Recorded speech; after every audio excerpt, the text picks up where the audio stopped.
एक बूढ़ा शख्स जिसकी आंखों में कई जमानों के मंजर दफन थे, मस्जिद के बाहर बेंच पर बैठा नौजवानों की बातें सुन रहा था। वो कहकहे लगा रहे थे, जंग हो जाएगी तो मजा आ जाएगा, एक ने फखरिया कहा। बूढ़ा खामोशी से उनकी तरफ देखता रहा। जब नौजवान चले गए तो उसने सर्द आह भरी और आसमान की तरफ देखा। बूढ़ा शख्स अंदर से टूट चुका था। उसका नाम हाजी अब्दुल करीम था।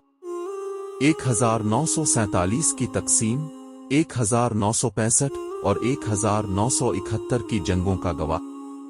उसने अपनी मां को बिछड़ते देखा, अपने भाई की लाश को कंधे पर उठाया। से मालूम था जंग की हकीकत क्या होती है। वो रोज अपनी टांग को देखता जो एक बम धमाके में ज़ाय हुई थी। रात के वक्त वो अपनी पोती को किस्से सुनाता। बेटा, हमने जंगें देखी हैं। सोते वक्त मां के पहलू में सोते थे। सुबह आधा जिस्म गिल्ली में पड़ा मिलता था। वो रोते हुए कहता, ये कोई फिल्म नहीं, ये कब्रिस्तानों का तूफान होता है। जर्मनी और फ्रांस एक दूसरे के दुश्मन थे।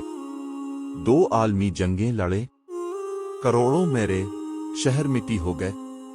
लेकिन अब सरहदें मिट चुकी हैं, दुश्मनी खत्म, यूरोपीय यूनियन बन चुकी। वो अखबार उठाता, ये देखो, जर्मन बच्चे आज फ्रांसीसी बच्चों के साथ पढ़ते हैं, क्योंकि उन्होंने सीखा कि जंग सिर्फ लाशें देती है, जिंदगी नहीं। कभी किसी ने पूछा है इन लोगों से जिनके बाप, जिनके भाई, जिनके खावंद, जिनका सर के ताज, जिनके बेटे इस जंग के ईंधन में मर गए, खप गए। जो बाप जंग के ईंधन बना, उसके बच्चे सारी जिंदगी यतीमी का बोझ उठाएंगे। जंग हमेशा जिंदगियां बर्बाद करती है। बेटा, अगर हमने तारीख से न सीखा तो हम भी वैसे ही बर्बाद होंगे।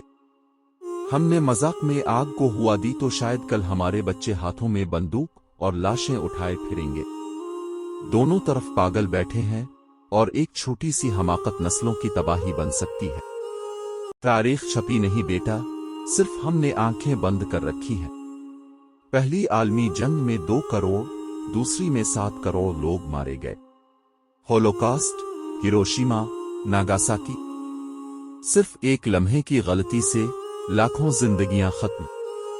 कश्मीर, फलस्तीन, शाम, इराक, सब सबक हैं, लेकिन हम सीखना ही नहीं चाहते। पोती की आंखों में आंसू थे। वो बोली, दादा अबू, क्या हम अमन ला सकते हैं? वो मुस्कुराया, हाँ, अगर हम अपनी जबानों से नफरत की जगह मोहब्बत निकालें। अगर हम फेसबुक पर जंग के नारे लगाने के बजाय अमन का पैगाम दें। अगर हम सच को समझी तो सब कुछ मुमकिन है। रात हो चुकी थी। अजान की आवाज आई। वो उठे, छड़ी पकड़ी और मस्जिद की तरफ चल दिए। पीछे सिर्फ एक जुमला गूंज रहा था, जंग कभी किसी के हक में नहीं होती और अमन सबका हक है। वीडियो को लाइक करें, शेयर करें, कमेंट करें, चैनल को सब्सक्राइब करें।